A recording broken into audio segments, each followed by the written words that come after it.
আসসালামু আলাইকুম। কেমন আছেন সবাই? আশা করি ভালো আছেন। তো আজকে একটা গুড নিউজ হচ্ছে, এই বাংলা চ্যানেলটা মনিটাইজ হয়েছে, ফলে এখন থেকে এটাতে অ্যাড দেখানো হবে, যেটার ফলে কিছুটা ইনকাম হবে। যাই হোক, তো যেহেতু মনিটাইজ হয়েছে সেই উপলক্ষে একটা ভিডিও করতেছে আজকে। এটা একটা ভেক্টর মডিফিকেশন ভিডিও হবে, এবং আপনারা দেখতে পাচ্ছেন যেরকম যে এটা একটা simple text work hard train harder. আর এইটা সিম্পল ডিজাইন, এইটা আবার ওর একটা কমপ্লেক্স ডিজাইন। তো যদি আমরা এই টাইপের ডিজাইন করতে চাই তাহলে দেখা যাবে কি আমাদেরকে ড্রয়িং করতে হবে। ঠিক আছে, এটা একমাত্র যারা আর্টিস্ট আছেন তারা করতে পারেন, বা যারা ড্রয়িং এ ভালো তারা করতে পারে। অথবা আমরা চাইলে আরেকটা ওয়েতে এই ডিজাইনটা করতে পারি, সেটা হচ্ছে ভেক্টর মডিফিকেশন বা ভেক্টর কম্বিনেশন। অর্থাৎ ভেক্টরকে কম্বাইন করে কিন্তু আমরা এরকম টাইপের ডিজাইন করতে পারি। তো কিভাবে করতে পারি সেটা খোঁজার জন্য আমাদেরকে, বা সেটা করার জন্য আমাদেরকে আগে প্রথমে একটা জিনিস বুঝতে হবে যে এখানে আসলে কি কি গ্রাফিক্স ইউজ করা হয়েছে। তো প্রথমে দেখেন যে দুইটা এগুলোকে ডাম্বেল বলা হয়, বারবেল ডাম্বেল যা খুশি লিখে সার্চ করতে পারেন। তো এটা ইউজ করা হয়েছে, এটা আমাদের লাগবে। পাশাপাশি এই যে হ্যান্ড ইউজ করা হয়েছে, হাত, এগুলোকে মূলত কার্টুন হ্যান্ড বলা হয়। বা এগুলো নর্মালি যে ড্রয়িং করছে সে ড্রয়িং করছে, বাট এটাকে আপনারা কার্টুন হ্যান্ড হিসেবে লিখলে সার্চ করলে পাবেন। এটাকে বলা হয় বারবেল ডিস্ক। আর এটা হচ্ছে জুতা, তো এটাকে স্নিকার লিখে সার্চ করলে আপনারা পাবেন। আর এটা হচ্ছে একটা ক্যাপ।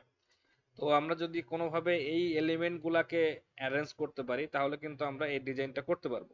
ঠিক আছে, যদি আমরা ড্রয়িং নাও করি তারপরেও কিন্তু আমরা এটা করতে পারবো। তো সেইটা আজকে আপনাদেরকে দেখাবো। এই ভিডিওটা করার জন্য আমরা মূলত এই টিউটোরিয়াল বা ডিজাইনটা করার জন্য আমাদের এই এলিমেন্ট গুলো লাগবে। যেমন দেখেন, এটা হচ্ছে কার্টুন হ্যান্ড লাগবে আমার, সেই জন্য কার্টুন হ্যান্ড নিয়ে আসছি আমি। এটা হচ্ছে সেই বারবেল, এটা হচ্ছে ক্যাপ, এটা হচ্ছে সেই বারবেল ডেস্ক, এটা হচ্ছে স্নিকার। আর এই আর কি, যাও এটা ইউজ করতে পারি। তো এখন এগুলা কিন্তু স্টক সাইটের, এটা আপনারা দেখতে পাচ্ছেন যে 1 2 3 RF এর। তো এগুলা সবই হচ্ছে স্টক সাইট থেকে নেওয়া। এখন বিষয় হচ্ছে কি, এগুলো অবশ্যই কপিরাইটেড, বাট যদি আমরা সুন্দর মতো মডিফাই করতে পারি, যে এতগুলো এলিমেন্টকে ইউজ করে যদি আমরা একটা সুন্দর ডিজাইন করতে পারি, তাহলে কিন্তু ওইটা আর কপিরাইটের মধ্যে থাকবে না। ঠিক আছে, কেন থাকবে না? কারণ এটা এক্স্যাক্টলি কিন্তু বলা যাবে না। যেমন আমি যদি এই এলিমেন্টটা নেই, এখানে আয়রন স্পোর্ট লেখা আছে, চ্যালেঞ্জ ইয়োরসেলফ, এই টেক্সটটাকে চেঞ্জ করে দিয়ে এটাকে একটা ডিজাইন বানাই, তাহলে কিন্তু এটা বোঝা যাবে, কারণ এটা অলরেডি একটা ভেক্টর হিসেবে আছে। বাট এটাকে যদি আমরা একটা ডিজাইনের মধ্যে একটা এলিমেন্ট হিসেবে ইউজ করি, সেক্ষেত্রে কিন্তু কপিরাইটের ঝামেলা হবে না।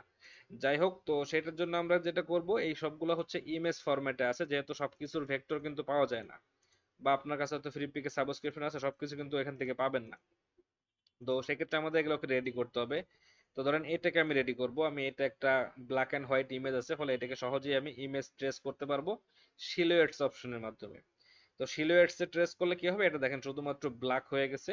এখন যদি আমরা এখান থেকে ক্লিক করি, ইমেজ ট্রেস প্যানেলটা ওপেন হবে, যেটা আমার এইখানে নিয়ে এসে রাখা আছে। এখানে একটা অপশন আছে অ্যাডভান্স অপশন। এখানে দেখেন একটা অপশন অটোমেটিক চেক আছে, ইগনোর হোয়াইট। এটা সিলুয়েটস দিলে ইগনোর হোয়াইটটা অটোমেটিক হয়ে যায়, তার মানে এর মধ্যে আর কোনো হোয়াইট নাই, শুধুমাত্র এটা আছে, ব্ল্যাকটা আছে। এখন এটাকে আমি এক্সপ্যান্ড করে দেব। এক্সপ্যান্ড করে দেওয়ার পরে দেখেন আমার এখান থেকে আমি ডাবল ক্লিক করলে এটাকে সিলেক্ট করতে পারবো। এটাকে আমি কাট করলাম, তাহলে ওর কোনো ডিটেলস আর এখানে বাকি নাই, এই সব কিছু ডিলিট করে দিলাম। আবার এখানে কন্ট্রোল এফ দিলাম, তাহলে এটা পেস্ট হলো। এখন আমি চাচ্ছি যে এই যে ডিটেলস গুলো থাকুক, শুধু এই যে 25 25 লেখা এটা মুছে যাক। তাহলে আমি এখান থেকে শিফট এম প্রেস করব। আচ্ছা, আমি কিবোর্ড শর্টকাট দেখানোর চেষ্টা করি। তো শিফট এম হচ্ছে শেপ বিল্ডার। এখন যদি আমি শেপ বিল্ডার দিয়ে এটাকে, sorry, shift M, shape builder দিয়ে এটাকে জয়েন করে দিই, তাহলে অটোমেটিক ওই এরিয়াটা হাইড হয়ে যাবে এরকম ভাবে। তো এটা হচ্ছে আমাদের মেইন যে বারবেলটা ছিল সেটা আমরা ম্যানেজ করলাম। এখন এরপর আছে আমাদের স্নিকার, আমরা স্নিকারটাকেও সিলেক্ট করব, করার পর এখান থেকে ইমেজ ট্রেস থেকে সিলুয়েট। আপনারা সব সময় যদি এইভাবেই কাজ করতে চান সেটা কিন্তু একটা প্রবলেম হবে, আপনারা অনেকে বুঝে পারবেন না। যাক, দেখেন আমরা যখন সিলুয়েটস করতেছি তখন এখান থেকে কিছু ডিটেলস কিন্তু অটোমেটিক মুছে যাচ্ছে। যদিও সেটা আমরা ব্যাক করতে পারবো, ব্যাক আনতে পারবো। যেমন এটা নর্মাল সিলুয়েট হয়েছে, এখন এখান থেকে একটা বার আছে যেটাকে বলে থ্রেশহোল্ড বার। আমরা যদি থ্রেশহোল্ডটাকে কমাই দেই তাহলে ওই ডিটেলস গুলো কিছুটা ব্যাক আসবে। তো কমাইতে কমাইতে একটা পর্যায়ে দেখবেন কি এখানে কিন্তু নর্মালি আপনার ওয়াটারমার্কটাও চলে আসছে, এরকম আর কি। এবং এই যে কিছু এরিয়া দেখেন এখন মিসিং হয়ে যাচ্ছে। তো এই ক্ষেত্রে কি হবে, আমি যদি চাই যে সব ডিটেলস রাখতে, সেটা কিন্তু আসলে সম্ভব না। এই যে ওয়াটারমার্ক চলে আসছে, তাহলে এত দূরে আমি আসবো না, আমি জাস্ট এমন পর্যায়ে থাকবো যে এখানে আমার ডিটেলস গুলো সব থাকবে এবং কিছু ডিটেলস মিসিং হবে। এটা কোনো প্রবলেম না, কারণ এটাতে অন্তত আমার একটা জিনিস হচ্ছে, সেটা হচ্ছে যে আমার এটার একটা ইউনিকনেস আসতেছে, যদিও এটা এক্স্যাক্টলি একটা কপি ভেক্টর, তারপরেও ওইটার থেকে সামান্য একটু পার্থক্য কিন্তু আমার এর মধ্যে আসলো। যেমন এটার মধ্যে আমরা সামান্য একটু পার্থক্য করলাম, সেটা হচ্ছে ওইটা মুছে দিয়ে। যাই হোক, তো এইভাবে আর কি আমাদের এখন সমস্ত কিছুকে রেডি করতে হবে। এটা একটা কালারফুল ইমেজ, আমরা এটাকে যদি এখান থেকে সিলুয়েটস করি, এটা এরকম দেখা যাবে। এই যত বেশি কালার থাকবে সেগুলো সব ব্ল্যাক হয়ে যাবে, বাট ওইটাকে আমরা কম বেশি করতে পারি। কম বেশি করলে দেখা যাবে যে ওইটা ডিটেলসটা কিছুটা কিন্তু ব্যাক আসবে। এই যে এরকম পর্যায়ে আসলে আমাদের এই ডিটেলসটা আসতেছে, আমরা আরো কমাই দিলে এটাও চলে যাবে। এই যে এরকম পর্যায়ে থাকলে আমাদের কাজ করতে সুবিধা হবে, কোনো সমস্যা নাই। আমি এক্সপ্যান্ড করে দিলাম, এটা রেডি করলাম। এখন এখান থেকে এটাকে রেডি করতে হবে, আমরা একইভাবে এখান থেকে সিলুয়েটস করে নিব। এটা জাস্ট আপনাদেরকে দেখাচ্ছি, এমার্জেন্সি সময় অনেক সময় ক্লায়েন্টের কাজ করতে গেলে কিন্তু ভেক্টর মডিফিকেশনের প্রয়োজন হয়। কারণ সব সময় যে সবকিছু আমরা স্টক সাইটে পাবো বা সবকিছু যে আমরা ড্রয়িং করে করবো, এটা তো পসিবল না। তো সেক্ষেত্রে আমরা এইভাবে কাজ করতে পারবো। ঠিক আছে, যদিও এটার ক্ষেত্রে আপনাকে অবশ্যই মডিফিকেশনটা ভালো লেভেলে শিখতে হবে, না হলে কিন্তু শুধু মডিফাই করতে গেলে কিন্তু বিপদ হয়ে যাবে, হয়তো বা কপিরাইটে পড়তে পারেন, ক্লায়েন্ট বুঝতে পারবে যে এটা আপনি ওখান থেকে নিছেন বা কিছু একটা। যাই হোক, এখান থেকে আমার শুধু এই হাতটা দরকার, এই হাতটা আর এই হাতটা, এই দুটো হাত আমি নিব। তো সেক্ষেত্রে একইভাবে আমি এখান থেকে সিলুয়েটসে ট্রেস করতেছি এটাকে। আচ্ছা, সিলুয়েটে করলে দেখেন এখানে ডিটেলস চলে আসছে অনেক বেশি, অত ডিটেলস আমার প্রয়োজন না। তো সেক্ষেত্রে আমি থ্রেশহোল্ডটাকে কমাই দেবো এতটুকু সাইজে, এবং এটা আমার জন্য পারফেক্ট। ওকে, এক্সপ্যান্ড করে দিলাম। এখন যদি আমি ডাবল ক্লিক করি, তাহলে এখান থেকে আমি এই গ্রুপটা এটা সিলেক্ট করতে পারবো। এটাকে আমি কাট করলাম। কাট করার পরে আমি কি করব, এইটাকে একটু সাইডে রাখতেছি, আমি মুছে দিচ্ছি না, যদিও আমার পরবর্তীতে প্রয়োজন হতে পারে। তো সেক্ষেত্রে এটা হচ্ছে আমার এই অবস্থায় আছে। এখন আমি এই এরিয়াটা চাচ্ছি না, এটা মুছে দেব। তাহলে আমি এখান থেকে পেন টুল নিয়ে একটা ক্লিক করব, আবার এখানে একটা ক্লিক করে এটাকে ড্র্যাগ করব এরকম ভাবে। এখান থেকে এটাকে আনচেক করে নেবেন, তাহলে সহজে কাজ করতে পারবেন। এখানে একটা শেপ তৈরি করলাম, ঠিক আছে। আমি সহজেই ইরেজার দিয়েও করতে পারতাম, বাট শেপ তৈরি করে করলে এটা পারফেক্ট হয়। এখন শেপ বিল্ডার দিয়ে আমি অল্ট প্রেস করে মুছে দিলাম, আমার কাছে শুধুমাত্র ওইটাই থাকলো। এখান থেকেও আমি একই কাজটাই করব। এটা হচ্ছে আমার একটা পয়েন্ট, এখান থেকে আমি চাচ্ছি যে এরকম ভাবে একটু ডিটেলসটা রাখতে, হয়তো এখান থেকে এরকম, তারপরে এখান থেকে এরকম। এই যে এখন এই দুইটাকে সিলেক্ট করতে হবে, শেপ বিল্ডার দিয়ে মুছে দিতে হবে। তাহলে আমার কাছে শুধু হাতের শেপটা চলে আসলো। ওকে, তো এটা হচ্ছে তাহলে মোটামুটি আমাদের যা যা দরকার ছিল এখন এই ডিজাইনটা করার জন্য, সেই এলিমেন্ট গুলো সব নিয়ে আসলাম। এখন আমি এই ডিজাইনটা যেরকম ভাবে আছে আমি সেরকম ভাবে করার চেষ্টা করব, জাস্ট আপনাদেরকে দেখানোর জন্য। তো এই বারবেলটা একটু কাত হয়ে আছে এক সাইডের দিকে, তো আমরা যদি এটাকে সিলেক্ট করি, আমরা দুই ভাবে করতে পারি। প্রথম আমরা কিবোর্ডে ই প্রেস করতে পারি। ই প্রেস করলে পার্সপেক্টিভ ডিজঅর্ডার টুল চলে আসে, এটা দিয়ে আমরা এই যে লাস্টের অপশনটা সিলেক্ট করার পরে আমরা যে কোনো কর্নার ধরে কিন্তু এটাকে মডিফাই করতে পারবো। ঠিক আছে, সরি ওইভাবে না, এখান থেকে আমরা চাইলে এটাকে ছোট বড় করতে পারবো, এবং আমি যে ওয়েতে চাই সেরকম ভাবেও। সরি, এটা চেক আছে কিনা, এটা সিলেক্ট আছে কিনা দেখে নিতে হবে। আচ্ছা দেখেন, আমি কিছুটা এরকম ভাবে রাখতেছি আপাতত। তো থাকার পরে কি হচ্ছে, এটা কিন্তু একটা ফ্ল্যাট শেপ, এখানে কিন্তু একটা 3D ভাব আছে। ওইটা যদি আমরা ক্রিয়েট করতে চাই তাহলে কি করতে হবে, এখান থেকে নর্মালি আমরা এটাকে সিলেক্ট করব, এটাকে control C control B, copy paste in back. ওইটাকে আবার আমি একটু এই সাইডের দিকে সরাই নিয়ে আসতেছি। ঠিক আছে, এখন একটু বোঝা যাচ্ছে না আসলে কি হচ্ছে। কালার চেঞ্জ করে দিই। তো দেখেন আমাদের এখানে দুইটা কপি আছে, একটা হচ্ছে এই পিছনেরটা, ওইটাকে আরো একটু সাইডে সরাই নিয়ে আসলাম। এখন আমি যেটা করব, এটাকে আমি জাস্ট এখান থেকে মার্জ ইউনাইট, তো মার্জ ইউনাইট করে দিয়ে এটা সম্পূর্ণ মিলে একটা শেপ তৈরি হবে। এটার মধ্যে আর কোনো ডিটেলস বাকি নাই। বাট এটাকে আমি এরকম ভাবে চাই না, এটাকে আমি ফিল চাই, অর্থাৎ সরি এটা ফিল আছে, এটাকে স্ট্রোক চাই। তো এখান থেকে আমি শিফট এক্সপ্রেস করলাম, শিফট এক্সপ্রেস করে এটা স্ট্রোক হয়ে গেল, স্ট্রোকটাকে একটু বাড়াই দিব এতটুকু সাইজে। জাস্ট এখান থেকে ব্ল্যাক কালার করে দেবো, তাহলে এটা দেখতে সুন্দর লাগবে, ব্ল্যাকের সাথে ম্যাচ করবে। যাই হোক, তো এখন এটা হচ্ছে আমার, এটাকে আরেকটু আমি সরাই নিয়ে আসতে পারি কাছাকাছি, এরকম আর কি। এখন আমি যেটা করবো, এখান থেকে এই যে পয়েন্টারটা আছে এটাকে ডিলিট করে দেবো ডাইরেক্ট সিলেকশন টুলের মাধ্যমে। তো দেওয়ার পরে আমি এখান থেকে নর্মালি কিন্তু চাইলে পেন টুল দিয়ে এটাকে জয়েন করাইতে পারি, জয়েন করায় এখান থেকে এটার মধ্যে নিয়ে আসতে পারি এরকম ভাবে। সেম কাজটা আমি এই পাশে করবো, আমি শিফট প্রেস করতেছি এটাকে জয়েন করানোর জন্য। এই যে আমি ভিতরে নিয়ে আসলাম। ঠিক আছে, জাস্ট একটা 3D লুক দেওয়ার জন্য। এখানে যদি আপনারা খেয়াল করেন তাহলে দেখবেন এটাকে 3D বোঝানোর জন্য কিছু স্ট্রাইপ ইউজ করা হয়েছে। তো আমরাও চাইলে কিন্তু এটাকে করতে পারি। তাহলে এটা দেখতে আরো বেশি রিয়েলিস্টিক মনে হবে। তো সেক্ষেত্রে আমরা এখান থেকে একটা নিচ্ছি, রেক্টেঙ্গেল নিচ্ছি, যেটা মূলত আমাদের ফিল স্টাইল হবে, ফিল রেক্টেঙ্গেল। এটাকে একটু ছোট করে দিতে পারি। এটা জাস্ট ডিজাইন দেখে দেখে বুঝতে হবে, ঠিক আছে, যে কোন টাইপের এলিমেন্ট কোন ভাবে ইউজ করা হয়েছে, 3D বুঝাইতে কি কি ইফেক্ট ইউজ করা হয়েছে, এটা আমাদেরকে আস্তে আস্তে বুঝতে শিখতে হবে। আশা করি যে মোটামুটি একটা ধারণা পাবেন। যাই হোক, তো এটা হয়ে গেল। এখন আমি এটাকে সিলেক্ট করলাম সবটা একসাথে। এখান থেকে অবজেক্ট এক্সপ্যান্ড, এক্সপ্যান্ড করলে কি হবে, এর মধ্যে আর কোনো স্ট্রোক থাকবে না, সব ফিল হয়ে গেছে। এটাকে আমি ব্ল্যাক করে দিয়ে এখন আমি এটাকে ইউনাইট করে দেব। ইউনাইট করলে কি হচ্ছে, সবটা মিলে একটা একটা শেপ হয়ে গেল, ঠিক আছে। এটা হচ্ছে আমার কাজ। তো আমার মেন বারবেলটা রেডি হয়ে গেল। এখন আমি বারবেলটার উপরে আমার ক্যাপটাকে বসাবো, বাট এটাকে একটু ছোট সাইজে বসাই। আমরা একটু মডিফাই করতেছি, যেহেতু ওইখানে কিন্তু ওদের ক্যাপটা পিছন দিকে আছে, আমরা পিছন দিকে না দিয়ে সামনের দিকে ক্যাপটাকে ইউজ করতেছি। আচ্ছা, এতটুকু সাইজে। এখন আমি এখান থেকে একটু মডিফিকেশনের কাজ আছে, আমি এটাকে লাল করে দিচ্ছি, red, control X, control F, cut paste in front. এখন এখান থেকে একটা জিনিস বোঝার আছে আমাদের। দেখেন, যদি এই ক্যাপটা এটার উপরে থাকে তাহলে কি হবে, এই যে এরিয়াটা দেখা যাচ্ছে ক্যাপের মধ্যে দিয়ে, এটা কিন্তু দেখা যাওয়ার কথা না। এইখান থেকেও এটা দেখা যাওয়ার কথা না, বাট এইখান থেকে আবার কিন্তু ক্যাপটা দেখা যাওয়ার কথা না। পাশাপাশি এইখান থেকেও কিন্তু ক্যাপটা দেখা যাওয়ার কথা না। আচ্ছা, তো সেটা আমরা কিভাবে করতে পারি, আমরা নর্মালি এটাকে সিলেক্ট করলাম, প্রথমে ক্যাপটাকে সিলেক্ট করব। আচ্ছা, দরকার নেই, আগে আমরা বারবেলটাকে সিলেক্ট করলাম। করার পরে এটার মধ্যে আমরা এটার জন্য ট্রান্সপারেন্সি ওপেন করব। করার পর এখন আমরা ট্রান্সপারেন্সির মধ্যে আছি, এখন আমরা এখানে পেন টুলের সাহায্য নিব। তো পেন টুলের মাধ্যমে আমরা কি করব, এইখান থেকে যে শেপটা আসছে আমাদের, এই শেপের মাঝখান দিয়ে আমরা ড্র করব এরকম ভাবে। এটা আপনারা চাইলে পেন্সিল টুল দিয়েও করতে পারেন, বাট যেহেতু লম্বা এরিয়া, পেন টুল দিয়ে করলে কন্ট্রোল থাকে বেশি, আমরা অনেকক্ষণ ধরে এটাকে কন্ট্রোল করতে পারবো।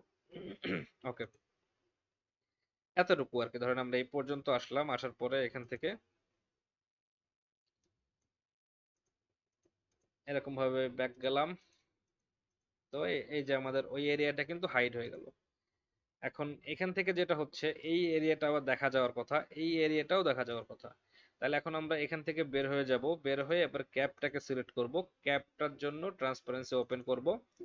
করার পরে আমরা এখানে এবার নরমালি এই এরিয়াটা হাইড করব। তো এইখান থেকে তাইলে ওই ক্যাপের ওই এরিয়াটা দেখা যাওয়ার কথা না, ঠিক আছে। আশা করি বুঝতে পারবেন সবাই। তো এখানে দিলাম, আর এখান থেকে আমি এইখানে জয়েন করাইলাম। তাহলে দেখেন, এই এরিয়াটা কিন্তু দেখা যাচ্ছে না এখন, যদিও এটা লাল বিধায় এখান থেকে ট্রান্সপারেন্সি হয় নাই। তো এটাকে আমরা ব্ল্যাক করে দিলে এটা সুন্দরভাবে ট্রান্সপারেন্সি হয়ে যাবে। সেম কাজটা আমাকে এইখানেও করতে হবে। আচ্ছা, এখানে আমরা আরেকটা কাজ করতে পারি, সেটা হচ্ছে, দরকার নেই, আমরা সহজে করি। এখানে ক্লিক করলাম, এই পয়েন্টারে এখান থেকে আমরা জাস্ট এই পর্যন্ত আসবো। এখানে একটু সূক্ষ্মভাবে কাজটা করতে হবে, যেন এটা সুন্দরভাবে ওর সাথে ম্যাচ করে যায়। তো এটা ঠিক আছে। পাশাপাশি ওইখান থেকে যখন আমরা এইখানে আসতেছি, এইখানে একটা ক্লিক করব এবং এইটাকে এইখানে জয়েন করাবো এতটুকু সাইজে। এটা হয়তো একটু কঠিন হয়ে যাইতে পারে অনেকের কাছে, বাট আশা করি খেয়াল করে দেখলে বুঝতে পারবেন। তো দেখেন, এখানে আমার ক্যাপটা কিন্তু ওর উপরে পরানো আছে, এরকম টাইপের একটা ফিল আসতেছে। তো এরকম রাখলাম। এখন একটা প্রবলেম আছে এখানে, সেটা হচ্ছে দেখেন, আমাদের এই ক্যাপটা মূলত লাইন আর্ট স্টাইলে আছে, আর এই বারবেলটার মধ্যে অনেক বেশি ফিল, তার মানে হচ্ছে অনেক বেশি ব্ল্যাক, এটার মধ্যে ব্ল্যাক কম। তো সেক্ষেত্রে আমরা কি করব, আমরা এখানে একটু ব্ল্যাক অ্যাড করতে পারি, ঠিক আছে। যদিও এটা আসলে জরুরি না, তারপরেও যদি পারি ভালো করতে চেষ্টা করব, কেন কেন করব না। আচ্ছা, এরকম টাইপের আর কি, নর্মালি আমরা এরকম রাখতেছি।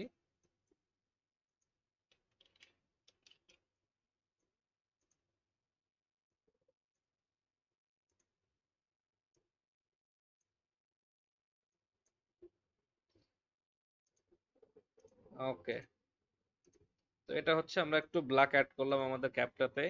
পাশাপাশি আমাদের এইখানেও একটু ব্ল্যাক অ্যাড করতে হবে। আচ্ছা, আমি মনে হয় যে এটা বেশি কমপ্লেক্স হয়ে যাবে, দরকার নাই। তো আমরা সিম্পল রাখলাম, ঠিক আছে। তো যখন হয়ে গেছে তখন এটাকে আমরা একটা গ্রুপ করে দিচ্ছি, যেন এটা আবার সরে না যায়, এর পজিশন চেঞ্জ না হয়। তো এটা হচ্ছে আমাদের ফার্স্ট স্টেপ ছিল। সেকেন্ড স্টেপ হচ্ছে হাতের সাথে এটাকে অ্যাডজাস্ট করানো। তো এখন আমাদের কাজ হচ্ছে, দেখেন, নর্মালি যদি আমরা এটাকে হাত হিসেবে ইয়া করি, বিবেচনা করি যে এটা হচ্ছে হাত, এটা হচ্ছে ডাম্বেল, তাহলে কিন্তু এটা অনেক বেশি বড়। আমাদের ডাম্বেলটা অনেক বেশি বড়, যদি হাতের তুলনায় এতটুকু সাইজে হয়, বা আমরা যদি এখানে এক্সাম্পল দেখি তাহলে বুঝতে পারবো যে হাতের তুলনায় ডাম্বেলটা কিন্তু খুব বেশি বড় না।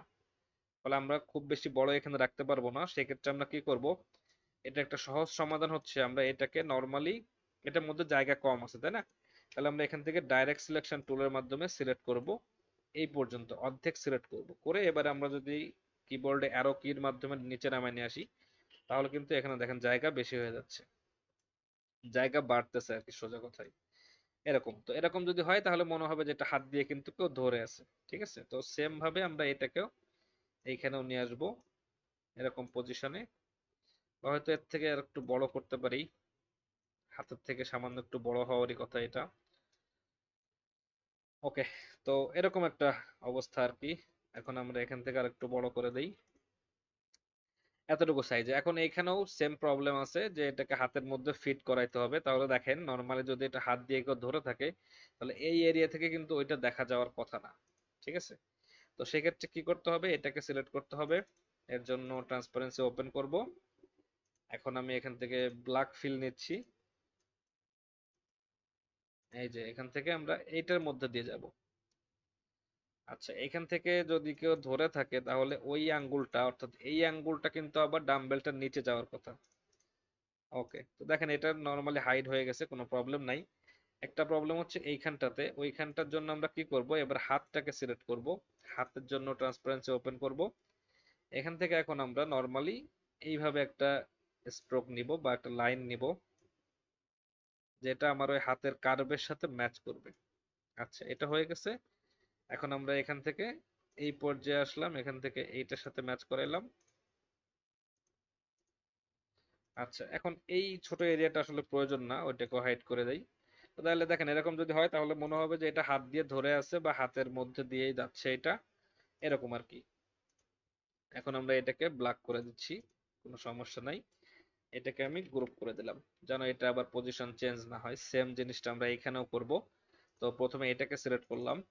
এটার জন্য আমরা নর্মালি এখান থেকে পেন্সিল টুল দিয়ে কাজ করতে পারবো, সরি, এতটুকু সাইজে এখান থেকে এটার মধ্যে দিয়ে জাস্ট ওই এরিয়াটা হাইড করে দিলাম। এরপর আমরা যেটা করব, আমরা হাতটাকে সিলেক্ট করব। হাতের জন্য ট্রান্সপারেন্সি ওপেন করব। এখান থেকে আমরা এখানে ক্লিক করলাম ধরেন, ওইখান থেকে এই পর্যন্ত আসলাম, বাট এখান থেকে আবার আমি এটার মধ্যে ব্যাক যাব। আচ্ছা, যদি বুঝতে না পারেন কোনোভাবে আমাকে অবশ্যই কমেন্ট করবেন, আমি বোঝাই দেওয়ার চেষ্টা করব যে ওইখানটাতে কি করছি এখানটাতে কি করছি। যাই হোক, তো এটা হচ্ছে আমাদের নর্মালি হাতের পজিশন। তো এটা এই হাতটা এই পাশে যাবে যদি কেউ হাতটা দিয়ে ধরে থাকে, এটা হচ্ছে এই হাত। এন্ড এইটা আবার ওইরকম বোঝা যাচ্ছে না, এটাকে একটু রিফ্লেক্ট করতে হবে। রিফ্লেক্ট করে দিলে দেখেন এটা এখন এই দিকে আছে, অর্থাৎ বাম হাত আছে। আমরা রিফ্লেক্ট করে দিলে কিন্তু এটা ডান হাতের মতন হয়ে যাচ্ছে। এই যে এরকম একটা পজিশনে নিয়ে আসলাম। আচ্ছা, তাহলে আমি চাচ্ছি যে এটা একটু কাছাকাছি থাক। আমি ওখান থেকে ইয়া করতে চাচ্ছি না, হাতের যে ছোট অংশটা এখানে তৈরি করছে এরা, ওইখানটাতে আমি যাইতে চাচ্ছি না, ওইদিকে যাওয়ার দরকার নাই আপাতত, এতটুকুই থাক। তো এই দুইটা হচ্ছে আমার মূলত শেপটা। আমি এটাকে লাল করে দিচ্ছি, লাল করে এই দুইটাকে আমি arrange send bring to front উপরে নিয়ে আসলাম, একদম উপরে। এখন আমার কাজ যেটা হবে সেটা হচ্ছে এইটাকে সিলেক্ট করতে হবে। এইটাকে সিলেক্ট করার পরে এখান থেকে আমি এটার জন্য ট্রান্সপারেন্সি ওপেন করব। এই হাতটা হচ্ছে উপরে, তার মানে এই হাতের মধ্যে দিয়ে যা কিছু আছে কোনোটাই দেখা যাওয়ার কথা না।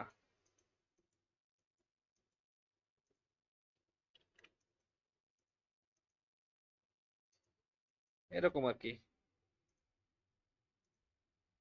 এটা একটু বুঝতে টাইম লাগতে পারে যারা নতুন আছেন ট্রান্সপারেন্সিতে, বাট যারা কিছুদিন হয়ে গেছে প্র্যাকটিস করতেছেন তাদের মনে হয় না যে প্রবলেম হবে।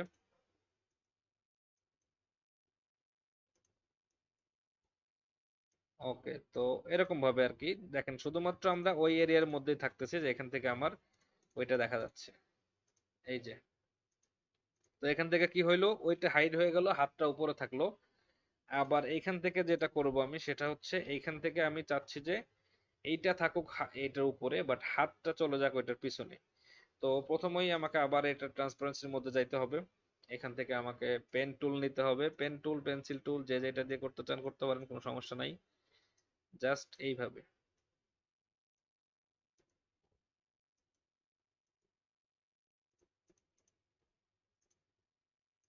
তো এটা হচ্ছে নর্মালি আমার এরকম দেখা যাচ্ছে যে এইটা থাকবে ওইটার উপরে, বাট এইখান থেকে হাতটা চলে যাবে ওর পিছনে।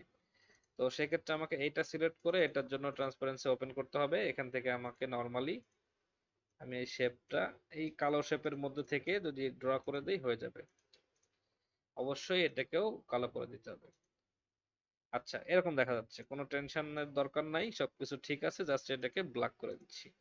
দেখেন ব্ল্যাক করে দিলে কি হচ্ছে, নর্মালি দেখে মনে হচ্ছে এই হাতটা উপরে এই হাতটা পিছনে, এরকম আর কি। তো এটা হচ্ছে আমার নর্মাল যে অবস্থায় ছিল সেটাকে রাখলাম গ্রুপ করে, তাহলে এটা এখান থেকে চেঞ্জ হবে না।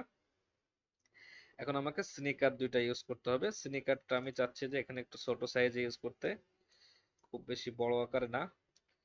তো এটা হচ্ছে আর কি আমার নর্মালি যে পজিশন আমি রাখতে চাচ্ছি, বা আরেকটু হয়তো এদিকে নিয়ে আসলে ভালো হবে। আচ্ছা, এরকম পজিশনে এখন আমাকে দুইটা পা অ্যাড করতে হবে। তো দুইটা পা অ্যাড করতে গেলে এখানে আমরা নর্মালি যেটা করতে পারি সেটা হচ্ছে পেন টুল নিতে পারি। পেন টুলের মাধ্যমে এখান থেকে আমরা জাস্ট, আচ্ছা ওইখানে না, অ্যাকচুয়ালি আমরা এইটার সাথে কম্পেয়ার করি। এইখান থেকে আমরা ডাইরেক্ট এইখানে চলে আসলাম, এখান থেকে চলে আসলাম এইখানে, এইভাবে। তো এখান থেকে আমি দেখেন এটা নর্মালি পায়ের মতনই মনে হবে, কিন্তু আমি চাচ্ছি যে এটা এই হাতটা যেরকম দেখা যাচ্ছে সাদা সাদা আছে সেরকম দেখা যাক। তো সেটার উপায় হচ্ছে জাস্ট এটাকে স্ট্রোকে কনভার্ট করতে হবে। তো স্ট্রোক সাইজ যখন আসবে তখন এরকম দেখা যাচ্ছে। আমরা এটাকে এই পাশে নিয়ে আসবো আর একবার, এটাকে আবার রিফ্লেক্ট করায় দিব।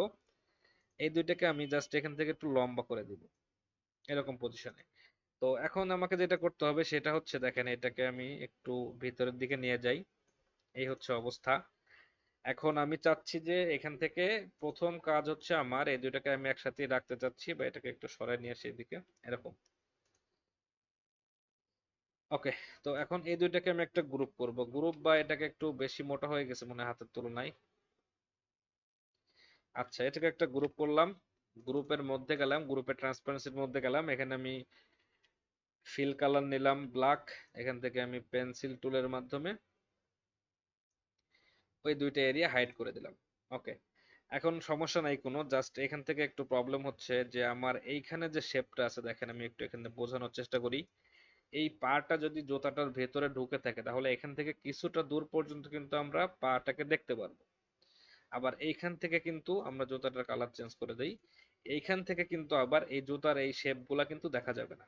তো সেক্ষেত্রে আমাদের কি করতে হবে, আমাদের নর্মালি এখানে এমন একটা এরিয়া তৈরি করতে হবে, যদি আমরা অবশ্য আমরা এটা দিয়েও করতে পারি। এখানে যে ছোট শেপটা আছে এই শেপটা সিলেক্ট করে এই শেপটার একটা অফসেট পাথ করব, বাট মাইনাসের দিকে, এতটুকু সাইজে। ঠিক আছে, এটাকে আমি কাট করতেছি। এখন আমি কি করব, এইটার মধ্যে যাওয়ার পরে এখানে পেস্ট করব, করে এটাকে আমি ব্ল্যাক করে দেব। তাহলে দেখেন এখান থেকে যেটা হচ্ছে যে এইটার যে এরিয়াটা আছে ওইটা মূলত হাইড হচ্ছে, বাট আমি ওইটা হাইড করতে চাচ্ছি না, আমি চাচ্ছি যে এইটুকু থাকবে, পাশাপাশি এই বাইরের এরিয়াটা হাইড হবে। তো সেই ক্ষেত্রে আমি এটাকে স্ট্রোকে নিয়ে আসলাম, আপনারা বুঝতে পারতেছেন কিনা আমি জানি না। তো স্ট্রোকে নিয়ে আসার পর এখান থেকে আমি সি প্রেস করে এখান থেকে স্ট্রোকটাকে কেটে দিলাম, বা আমি নর্মালি চাইলে এখান থেকে ডাইরেক্ট সিলেকশন টুলের মাধ্যমে এই স্ট্রোক গুলো কিন্তু মুছে দিতে পারি এরকম ভাবে। তো এখান থেকে যেটা হচ্ছে সেটা হচ্ছে যে আমি জাস্ট এই এরিয়াটুকু রাখতে চাচ্ছিলাম। এখন এটাকে পেন টুলের মাধ্যমে আমি এখান থেকে জয়েন করে নিব, জয়েন করে নিয়ে আমি এইটাকে এই দিকে ঘুরে নিয়ে আসবো। আচ্ছা, এখন যেটা হয়েছে একটা স্ট্রোক তৈরি হয়েছে, এটাকে যদি আমি শিফট এক্স দিয়ে দিই তাহলে দেখেন সহজেই কিন্তু আমার ওই এরিয়াটা ওইখান থেকে হাইড হয়ে গেছে। ঠিক আছে।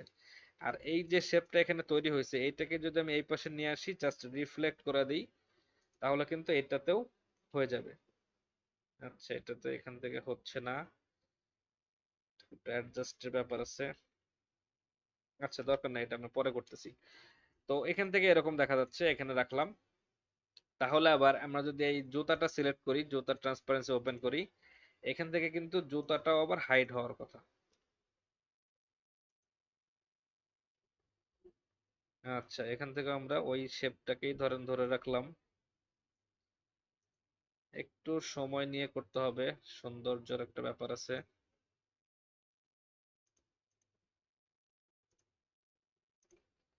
ওকে, তাহলে এটা হচ্ছে আমার সেই এরিয়া, এটাকে আমি ব্ল্যাক করে দিলাম। তাহলে মনে হচ্ছে পাটা ওর ভিতরে ঢুকে আছে।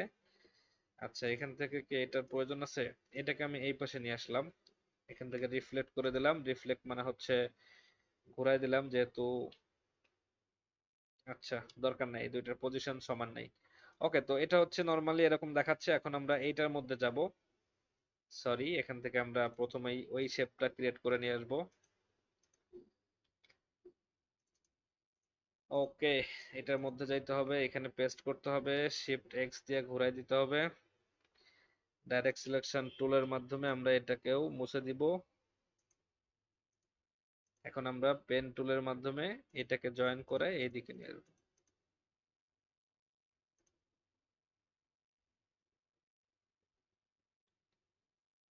এখানে শিফট এক্স দিয়ে ঘুরাই দিলাম, এটাকে আবার আমি হাইড করে দিলাম। ওকে, এখন এইটার মধ্যে যাইতে হবে। এটার মধ্যে যাওয়ার পরে এখান থেকে আমাদের সেম কাজটা আবার করতে হবে। এটার মধ্যে থেকে এখানে আসব।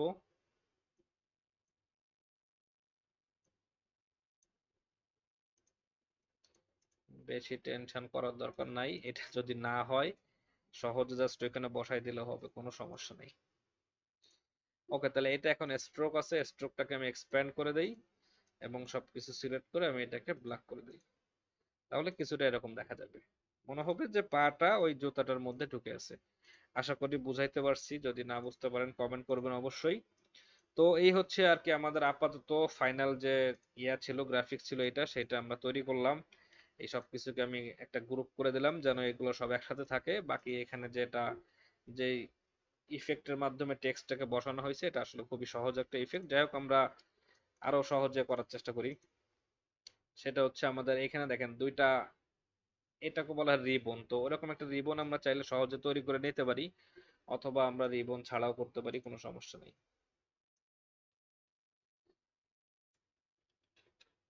আচ্ছা, রিবনের দিকে না গেলাম, আমরা জাস্ট এখান থেকে টেক্সটটাকে বসাই দিলাম। টেক্সটটা বসানোর জন্য মূলত একটা শেপ তৈরি করলাম, আর একটা শেপ আমরা এরকম পর্যায়ে নিয়ে আসবো। আচ্ছা, আর একটা কাজ করতে পারি, এখান থেকে আমরা একটু গ্যাপ তৈরি করতে পারি। ঠিক আছে, এতটুকু সাইজে যদি আমরা গ্যাপ তৈরি করি তাহলে দেখা যাবে যে এরকম দেখাচ্ছে। এখন দেখেন এখানে একটা প্রবলেম হয়েছে, সেটা হচ্ছে এইটা যে আমাদের ওই ইফেক্টের মধ্যে যা আমরা প্লেস করছিলাম, আমরা ট্রান্সপারেন্সির মধ্যে যা কিছু দিছিলাম, ওইগুলা কিন্তু এরকম পজিশনে আছে। ফলে আমরা এখান থেকে যখন নিচে নামাই নিয়ে আসতেছি, ওইটা নষ্ট হচ্ছে। তো সেক্ষেত্রে আমাদের, আমি লাসো সিলেকশন টুল ইউজ করতেছি, একটু উপর থেকে সিলেক্ট করতে হবে এবং ওইটাকে আমার এখান থেকে, আচ্ছা সরি, এটা আসলে ওইভাবে হবে না, কারণ ওই পজিশনটা চেঞ্জ হয়ে যাচ্ছে। দরকার নাই, কোনো প্রবলেম নাই। তো আমরা এখান থেকে যেটা করব, এইটার মধ্যে যা কিছু আছে, আচ্ছা এখান থেকে আমরা এইটাকে একটু নিচে নামাই নিয়ে আসি।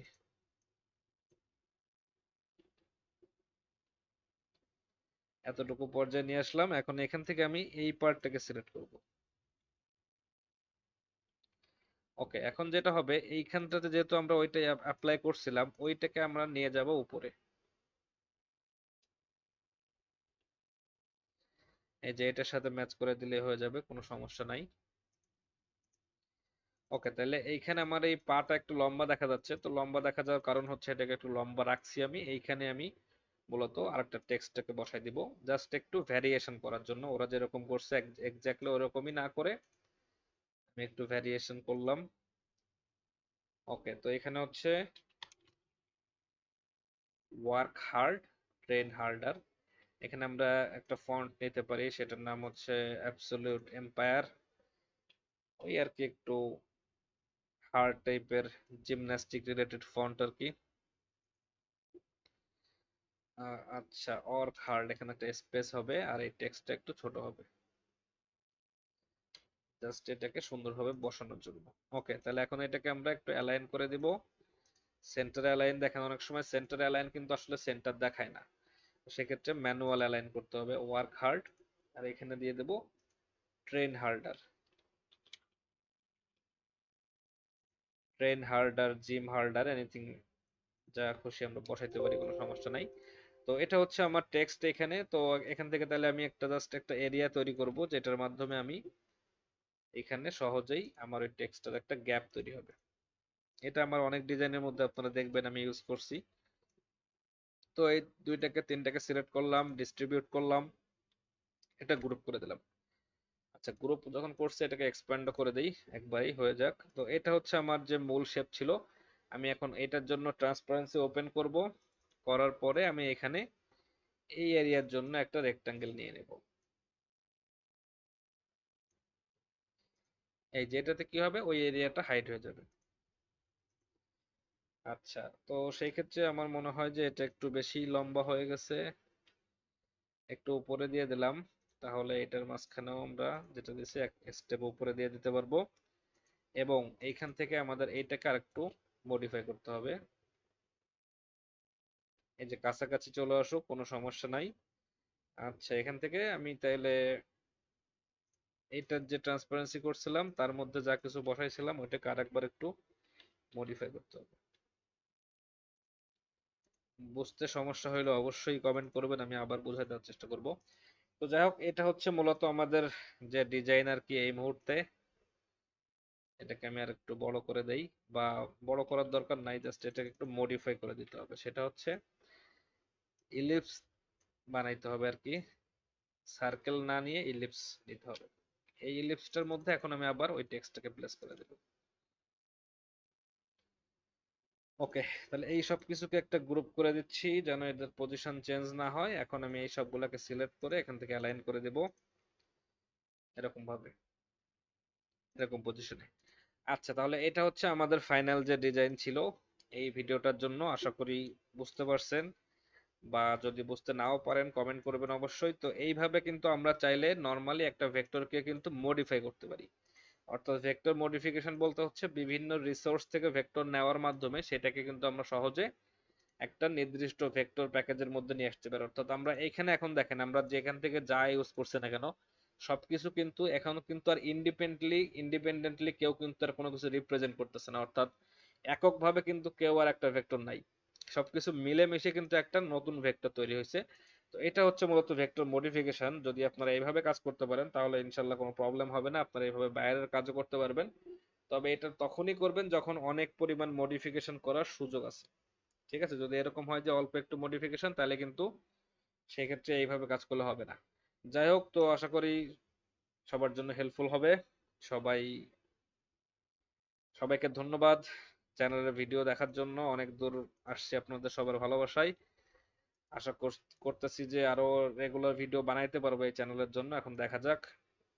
সবাই ভালো থাকবেন, সুস্থ থাকবেন, দোয়া করবেন আমার জন্য। আসসালামু আলাইকুম।